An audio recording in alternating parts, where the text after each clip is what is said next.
bien le bonjour les amis, nous revoici sur ce bon vieux Bitcoin. Je reviens dessus pour plusieurs raisons. Déjà, je refais intégralement ma vidéo parce que mon micro était branché mais que j'avais oublié de le cocher. Voilà, moi je pars du principe que je branche mon micro et forcément l'ordinateur le détecte, mais en fait non, et c'est pour ça que depuis des mois j'ai autant de problèmes alors que je m'étais déjà acheté un premier micro parce que j'oubliais de l'activer, tout simplement. Donc bon, maintenant il n'y aura plus de soucis quel que soit le micro que j'utilise parce que je l'active.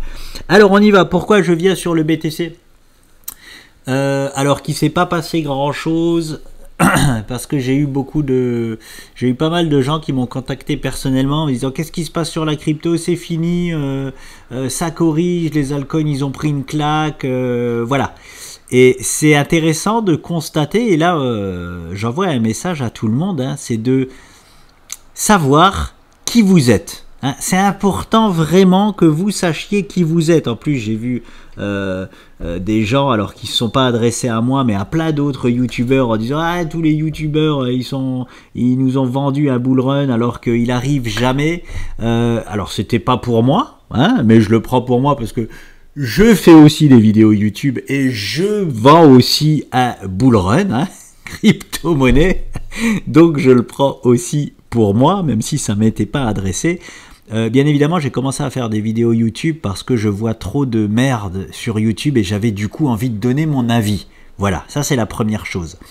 Et quand je vous dis qu'il faut que vous sachiez qui vous êtes, c'est que moi je ne savais même pas que les altcoins avaient corrigé.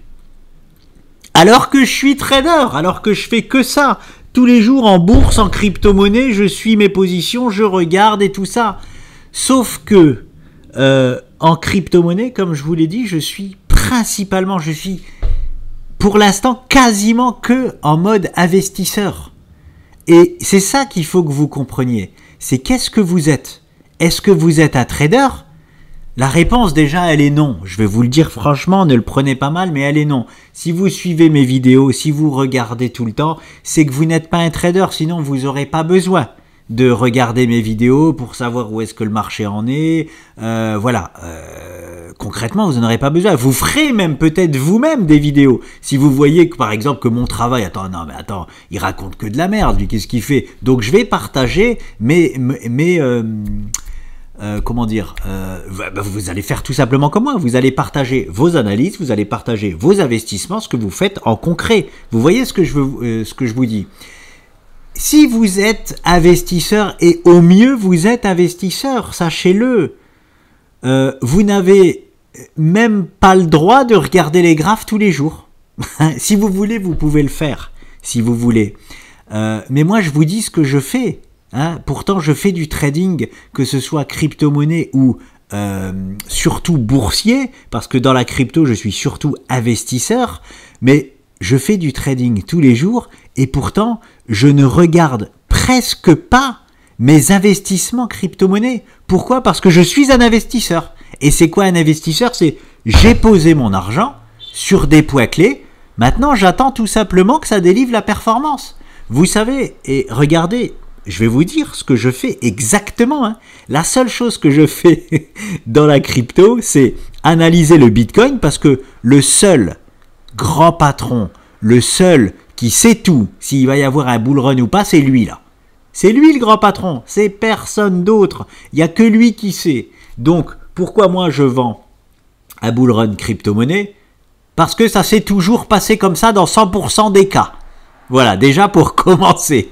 Et en plus de ça, il nous propose une super structure de continuation haussière. Donc je ne peux pas vendre autre chose. Hein. La question c'est juste toujours la même. Est-ce qu'il va nous faire ce move aux 61 000 $ ou pas? Hein. Moi c'est tout. Et si jamais il commence à nous montrer une petite preuve du contraire, eh ben je le partagerai aussi. Vous savez très bien que je suis ni boule ni bear, je suis ce que le marché nous donne. Voilà, tout simplement. Mais Et je vous dis donc, qu'est-ce que je fais moi dans le monde de la crypto? Pourquoi je ne savais pas que les altcoins avaient corrigé? Parce que j'analyse que le Bitcoin, hein, parce que c'est lui qui va décider de savoir si il va y avoir alt season ou pas, ou si tout va péter à la hausse d'un coup ou pas. C'est que ça, hein, c'est que ce graphe-là qui va nous le dire, c'est-à-dire le Bitcoin. Je regarde uniquement les meilleures performances du jour. C'est-à-dire que j'ouvre mon application Binance, tiens, qu'est-ce qui a performé aujourd'hui? Et vous savez pourquoi je fais ça? Parce que ça, c'est utile pour un investisseur. Parce que l'investisseur, qu'est-ce qu'il fait? Il pose au bon moment et il faut aussi qu'il vende au bon moment. Hein? Il faut il va chercher une performance bien précise. Quand il l'atteint, on récupère notre oseille. Voilà pourquoi je regarde uniquement les meilleures perfs du jour, parce que quand je vois une bonne zone arriver, eh ben j'optimise. Je reprends, voilà, je voulais pas le faire, mais je vais reprendre l'exemple de ENS. Pourquoi je prends cet exemple-là? Parce que je l'ai partagé avec vous, on l'a suivi ensemble, je me mets en hebdo. Qu'est-ce que par exemple nous avons fait ou qu'est-ce que j'ai fait sur ENS lorsqu'on est venu chercher cette zone-là des 27 $, hein, 27 ou 28 $, là, celle-ci, je vous avais partagé que je vends. C'est-à-dire que ici, là, j'avais, alors ça c'est un truc à faire quand on est trader, voilà, c'est une zone d'optimisation. J'avais optimisé, non pardon, c'est pas ici. J'avais optimisé ici, là, hop, pour racheter ici, là. Et pourquoi j'ai fait ça? Juste parce que j'ai regardé la perf du jour. Ah ouais, il a fait plus 50% ou je sais plus combien. Bref, on est dans une zone. Ok, je vends. On revient dans ma zone. Ok, j'achète. Et maintenant, par contre, là, ici, on est revenu dans la zone.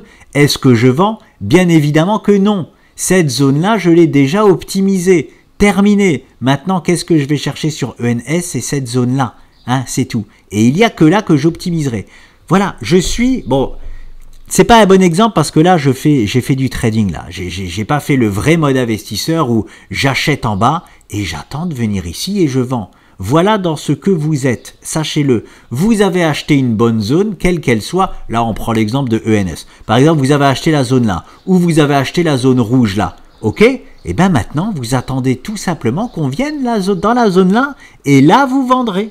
Voilà, c'est pour ça qu'il y a juste à suivre les performances du jour. Si ça chute, on s'en fout. On est des investisseurs, on s'en fout. On s'en carre l'oignon. À moins, bien sûr, si on rentre en bear market. Mais si jamais on rentre en bear market, je vous le dis très honnêtement, c'est déjà trop tard pour sortir. Voilà, quand je vois les zones, moi je ne sortirai pas. Hein. J'attendrai tout simplement le prochain bull run. Je m'accuserai moi-même. Nicolas, tu t'es trompé. Tant pis, on attend le prochain bull run. Voilà, pour essayer de faire mieux. Mais c'est pour ça que je vous dis, hein, voilà, il faut que vous sachiez ce que vous faites, un minimum. Si vous regardez et suivez mes vidéos, vous n'êtes pas encore des traders aguerris. Vous êtes principalement des investisseurs. Donc ça sert à rien de regarder dès qu'il y a le moindre move baissier, voilà. Bon, je suis désolé, il y a beaucoup de gens qui suivent et ils sont aussi des traders, mais vous savez très bien que la plupart des commentaires que j'ai, hein, si vous tradez, vous savez que vous êtes en apprentissage trading. Voilà, donc c'est ça que... Ne le prenez pas mal si je dis vous n'êtes pas des traders. Vous voyez ce que je veux dire. Vous êtes en apprentissage encore trading. Et dans les années à venir, bah, vous n'aurez plus besoin de personne et vous serez des traders et vous ferez peut-être, j'ose espérer, vous partagerez vos analyses. Comme ça, ça pourra amener un plus dans ce monde-là de l'investissement. Donc voilà, bon, je ferme la parenthèse hein, de l'exemple ENS ou bref, tous les autres c'est pareil, ça corrige, on s'en fout, on a investi, on attend tranquille nos zones d'optimisation ou nos zones de vente et on vend, basta, ne vous inquiétez pas parce que pour l'instant, le scénario n'a absolument pas changé. Je reviens sur mon bon vieux Bitcoin, c'est parti et je vais légèrement modifier quelque chose. Je vais enlever une stat, la stat ici des 76%. Hop, je la fais disparaître parce qu'il a choisi les 24% tout simplement. Nous gardons par contre toujours, hein, nous sommes toujours dans les 79% de partir à la hausse de cette figure verte là, je le rappelle, donc le vrai départ haussier du BTC se fera dans 79% des cas et les objectifs seront atteints minimum, les objectifs minimum ici là, 81% du temps. Et on a aussi les objectifs des 100 000 $. Je les mets ici. Voilà. Je n'ai pas de stat malheureusement pour les 100 000 $. J'ai la stat ici, mais j'ai pas la stat. Si. Je dois l'avoir la stat. Elle n'est pas folichonne. Je sais pas si on dit ça comme ça. C'est un mot que j'entends de temps en temps. Elle doit être aux alentours de 60% pour être exact. Mais on s'occupe step by step. Le premier truc, c'est cette stat. Le premier objectif, ce sont les 86 000 $ dans 81% du temps. On va déjà attendre qu'il nous casse cette figure-là à la hausse. Voilà. Donc ça, c'est la petite chose que j'ai changée. Et nous allons voir ce qu'il se passe maintenant toujours en 4h30 pour voir que il se passe quelque chose. Il se passe pas grand chose, mais il se passe...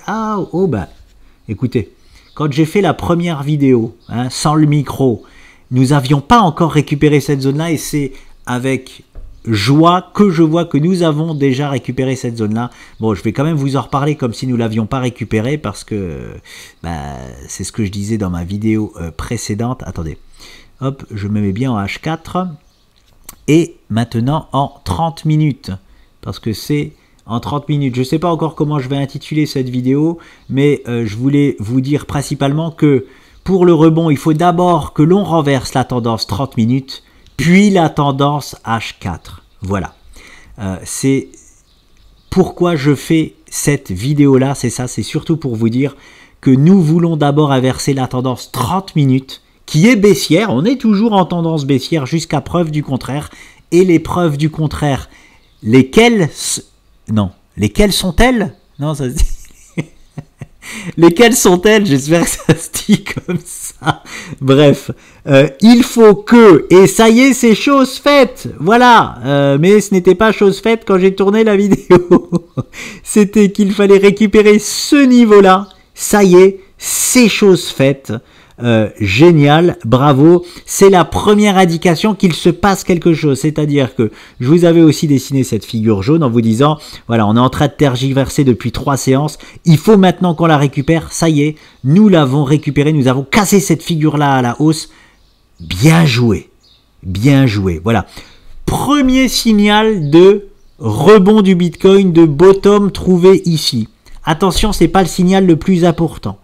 Le signal le plus important, c'est celui-ci. Voilà. Pourquoi? Parce que on est en train de renverser la tendance 30 minutes. Ok, c'est bon, c'est acté. Mais il faut que nous renversions la tendance H4. Et la tendance H4, je me mets en H4 pour ce faire. Oh, on a un beau petit rebond, c'est très très beau. Regardez, je vous le montre. On est ancré dans une baisse. Hop. Hop, hop, ce mouvement-là, je ne vais pas le réexpliquer, mais je le trace comme ça et comme ça, puis on continue la baisse, hop, et maintenant, on rebondit. Donc, le rebond, pour inverser cette tendance baissière, il faut que l'on rebondisse plus fort que cette zone-là. Il faut qu'on revienne ici, là, voilà. Cette zone noire là, c'est la zone la plus importante pour le BTC pour valider le bottom ici et le rebond potentiellement vers les 70 000 $. C'est-à-dire que pour moi, si on revient chercher cette zone là des 67 300 $ pour être exact, nous irons chercher les 70 000 $ dans très souvent. Voilà. Très souvent. Dans quel contexte? Dans un contexte de... Hop. Hop. Je suis désolé, j'expliquais tout le move, la vidéo d'avant, mais comme on est déjà en train de récupérer la zone là, parce que là, oui, je sais ce qu'on va me dire, voilà. Non, mais regarde, on a ça, ici, on a aussi un rebond, ici, on a un rebond. Oui, c'est vrai, vous avez le droit de dire ça. Mais... en fait, on s'en fout. C'est pour ça que je vous mets le move là, comme ceci. qui s'est fait tout simplement en 3 vagues, comme ceci, parce que de toute façon, les niveaux sont les mêmes, c'est-à-dire ce niveau-là ou ce niveau-là est le même. Donc, on s'en fout. Voilà, pour résumer tout simplement ce que je disais, j'allais plus dans les détails de la vidéo précédente, mais là, j'ai plus le temps, parce que le move s'est déjà effectué ici, là. J'ai peur que tout de suite, là, on vienne déjà récupérer ce niveau-là, pardon. Hop, je vais enlever ça. Qu'est-ce qui était aussi intéressant? C'était que le mouvement baissier perd de sa splendeur. Voilà, nous sommes dans un mouvement baissier d'épuisement sur un niveau de support intéressant qui est les 65 000 $. C'est ça qui est vraiment intéressant. Quand on baisse, voilà ce qu'on veut voir. Quand on baisse, on veut voir ça. Hop, pour vraiment une belle baisse. Quand on monte, on veut voir ça. Hop, voilà. Mais quand on monte, on ne veut pas voir ça. Et quand on baisse, on ne veut pas voir ça. Pourquoi? Parce que ça montre ici un affaiblissement de la tendance baissière et ça montre ici un affaiblissement de la tendance haussière. Voilà, tout simplement. Par contre, quand on monte, on veut voir ça. On monte, on corrige. On monte, on corrige. Voilà, à contre-tendance. Pareil, quand on baisse, on veut voir ça. On baisse, on corrige. On baisse, on corrige. On baisse, voilà. Mais un affaiblissement comme ça, comme nous avons là, c'est pas bon pour les baissiers. Voilà. Et surtout qu'elle se passe sur une zone de support. C'est intéressant de constater. Bon, je vais. Est-ce que allez, il faut que j'enlève un peu tout mon gribouillage maintenant. Hop, hop, et je peux pas tout enlever d'un coup, sinon ça va vraiment enlever tous mes tracés intégralement. Hop. Hop, voilà. On fait un peu de place. Alors, très bien. Mouvement 30 minutes qui s'inverse. Parfait. Maintenant, on veut que le mouvement 4 heures s'inverse et aller chercher les 67 300 $ environ pour être exact. Quand on reviendra sur ce niveau-là, je referai une vidéo, ne vous en faites pas. Ou alors, si on vient recasser ces plus bas-là des 64 000 $, voilà... c'est bon, on va au 61, quoi. Hein. C'est qu'on est vraiment en train d'aller au 61. Pourquoi je tiens à ces niveaux de 65 000 $? Ils sont là, ils sont sortis de nulle part, parce que nous avons fait une bonne mèche ici, parce que ici nous avons inversé déjà une tendance qu'il y avait en 30 minutes. Hein, et même potentiellement en H4, mais je voulais casser les niveaux là en H4 pour être sûr. Ils n'ont pas été cassés, donc je vais rester sur la tendance 30 minutes. Ici, la tendance 30 minutes avait déjà été cassée. Donc, il se passe, c'est une grosse zone de tergiversation, là, les 65 000 $. Je vous le montre en 30 minutes. C'est parti. Hop, voilà la zone que je voulais préserver, ce sont les 65 000 $. Oui, on peut se dire, ah ouais, mais ici on a été plus bas, ici on a été plus bas. Et oui, vous avez raison, ça j'enlève. Vous avez raison, on ne l'a pas tenu, on a été plus bas. Mais qu'est-ce qu'on fait sur cette zone des 65 000 $? Une figure, c'est la figure jaune que je vous ai mis ici. Un triangle, nous faisons un triangle sur cette zone de support comme par hasard, le support auquel je tiens. Ça ne veut pas dire qu'on va rebondir. Hein, tout simplement, ça ne veut pas du tout dire ça. Ça veut dire qu'au moins, il se passe quelque chose sur notre zone de support des 65 000 $. Donc c'est bien la zone de support, on l'avait bien vu. Hein. Bon, en même temps, c'était pas dur à voir. On avait ici un beau double bottom, un beau gros double bottom qui peut s'inscrire dans un plus grand double bottom ou dans... On verra ça plus tard. Je n'ai pas envie de vous perdre. Dans une plus grande figure, en fait, tout simplement. Hein. Et la figure plus grande qu'on est en train de dessiner, hop, c'est potentiellement ceci. Voilà.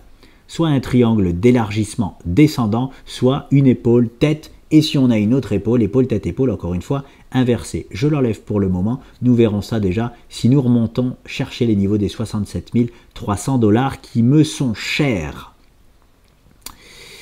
Voilà, c'est tout ce que je voulais vous dire là-dessus et c'est déjà pas mal.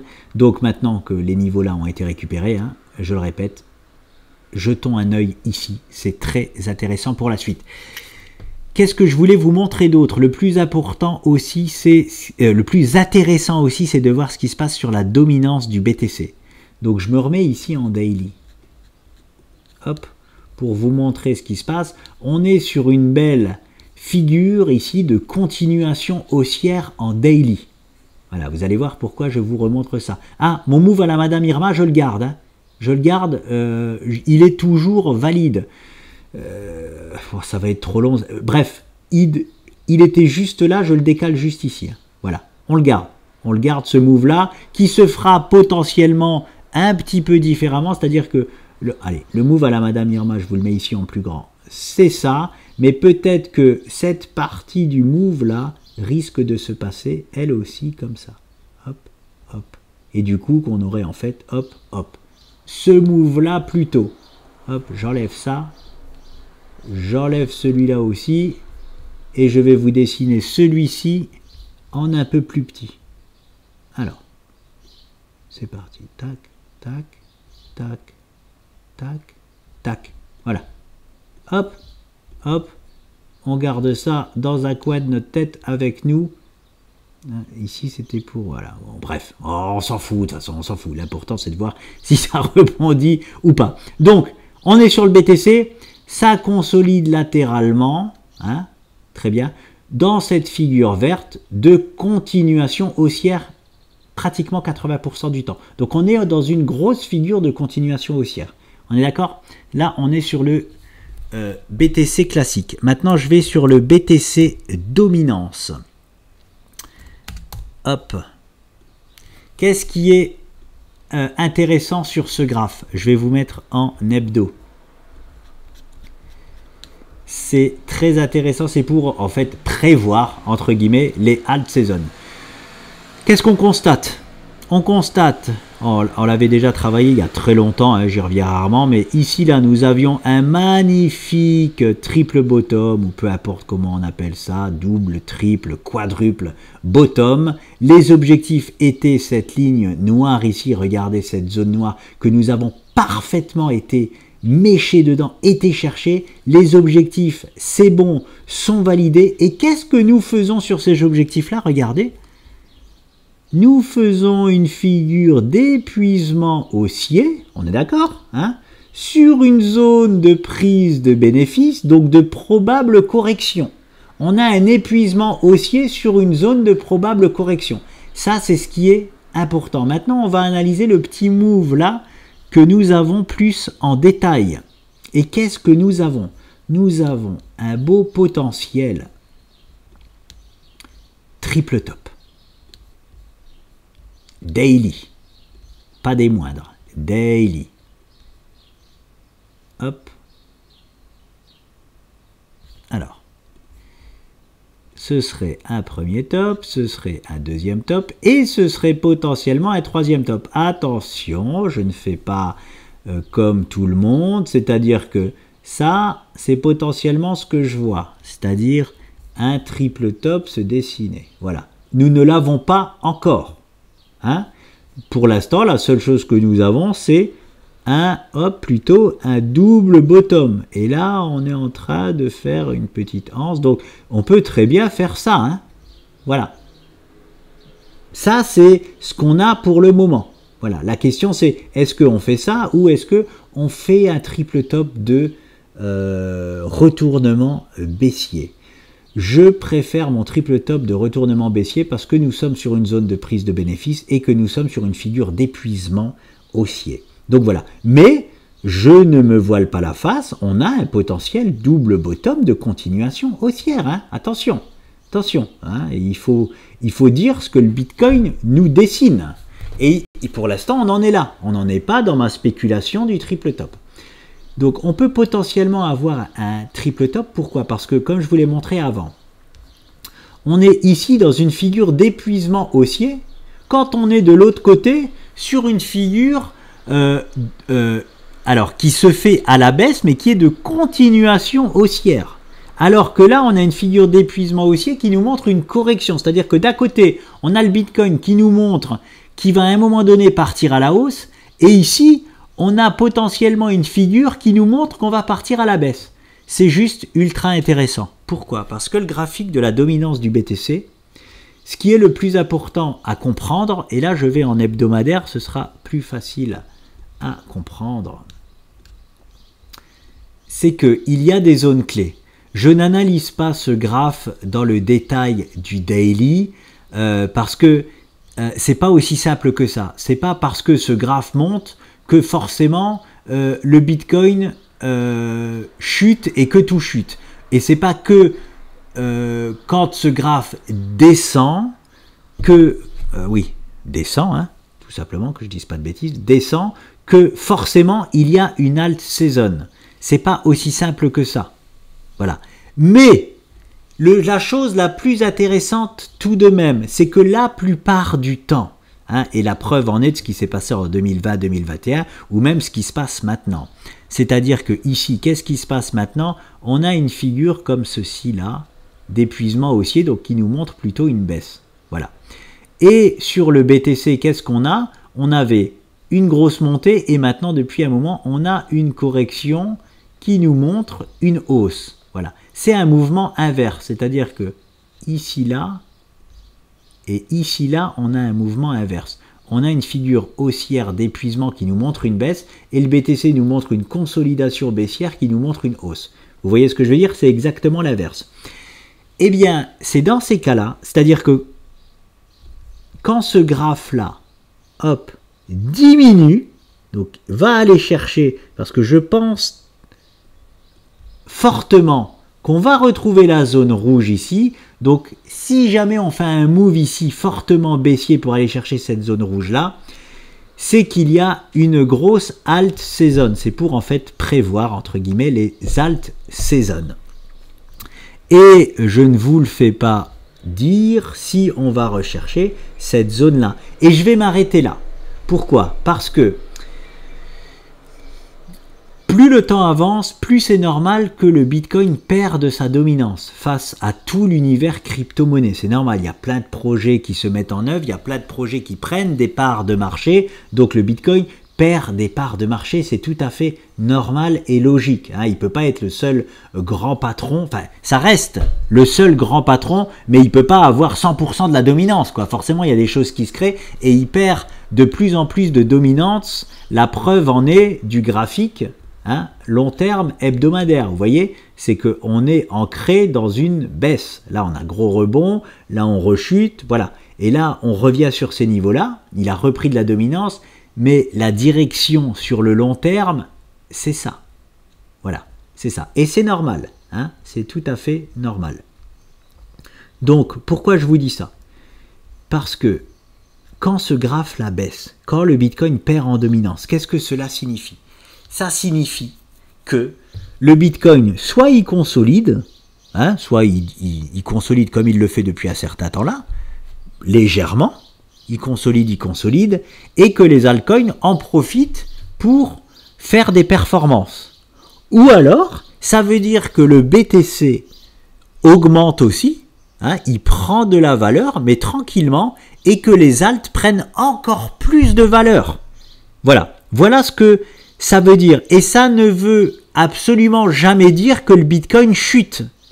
Parce que quand le Bitcoin chute, hein, vous l'avez vu vous-même, je pense, ces derniers mois, que lorsque le Bitcoin chute, tout chute, hein, et bien plus que lui. Le Bitcoin, s'il perd 5% de sa valeur, les alts, ils vont perdre 10-15% de leur valeur. Vous voyez le truc? Donc, c'est ça qui est l'important de ce graphique-là. C'est que si la direction ici est baissière, on peut que avoir un Bitcoin qui consolide ou qui monte. Et on peut que avoir des altcoins qui performent ou surperforment. Voilà. Qui performent énormément si le Bitcoin performe ou juste qui performent tranquillement parce que le Bitcoin, il consolide. Voilà. C'est des alt seasons. Et là, on aurait potentiellement deux très belles alt season. On aura le temps de toute façon d'y venir. On va voir si la figure là de triple top se valide tranquillement. Je vais suivre aussi le BTC dominance un peu plus, mais principalement pourquoi aussi pour cette zone là. Et cette zone là, ce sera deux zones clés, les amis. Et j'anticipe déjà. J'anticipe déjà parce que c'est vraiment deux zones clés de chez clés, parce que je me rappelle encore ce qui s'était passé lorsque nous sommes arrivés ici. Hécatombe. Hécatombe sur les marchés. C'est-à-dire que le Bitcoin a rebondi, il a repris de la dominance, et quand le Bitcoin reprend de la dominance, ça veut dire qu'il chute et qu'il fait tout péter à la baisse. Voilà, je me rappelle encore comme si c'était hier de ces niveaux-là que nous étions venus chercher. Ça avait fait très très mal. Donc qu'est-ce que ça veut dire ici? Imaginons on baisse et on vient chercher ce niveau-là. Ça voudra dire que, attention, attention, on est dans une probable secousse de marché. Qu'est-ce qu'une secousse de marché? Eh bien le Bitcoin qui corrige légèrement et les alts qui prennent une claque. Et là, ce sera la même chose. Donc si moi j'arrive sur mes investissements sur des zones clés, que nous avons déjà vu tous ensemble, sur des zones clés, et qu'en plus de ça, le BTC dominance arrive sur cette zone-là, eh ben je prends mes jambes à mon cou, c'est-à-dire soit je repasse une bonne partie de mon portefeuille en cash, soit je repasse une bonne partie de mon portefeuille en majeur, c'est-à-dire soit en Ethereum, soit en Bitcoin, soit en BNB, tout simplement, et en rien d'autre. C'est des zones là où je repasserai soit en cash, soit en majeur. Voilà tout simplement. En majeur, pourquoi? Parce que si je repasse en majeur, je pourrais faire du trading contre les altcoins et augmenter ma majeure. C'est-à-dire que si je passe full Bitcoin, je pourrais trader contre du Bitcoin pour augmenter mon capital Bitcoin. Me concentrer que là-dessus et pas sur les dollars, pas sur les euros, mais juste sur mes Bitcoins, à faire augmenter mon capital Bitcoin. Bon, c'est des choses un peu complexes au départ. Mais je vous montre déjà ça parce que là, on a deux zones clés de chez clés. Il faut savoir, ça c'est un objectif, on aura déjà, il y a aussi une zone clé ici qui seront les 51%, qui seront les objectifs du triple top si il se valide, voilà, mais les deux zones principales clés, c'est celle-ci et celle-ci. C'est-à-dire, quand je dis principale, c'est potentielle grosse secousse. Et je ne parle pas du reste, parce que autant je suis quasi sûr de moi qu'on va retrouver ces deux zones-là, autant je sais pas si on va aller plus bas. Je pense que oui, certainement que oui, je le dis déjà, mais j'en suis moins sûr que ces deux zones-là. Donc, j'ai envie de vous dire, ça, on verra par la suite dans quel timing nous y serons. Voilà pourquoi je voulais faire ce petit parallèle avec le BTC dominance. Et je crois que c'est tout et c'est déjà pas mal. Je réfléchis, je vous ai montré le BTC par rapport au BTC dominance. Oui, c'est tout. C'est tout. Et c'est déjà pas mal. Je vous laisse les amis, je vous dis à très vite.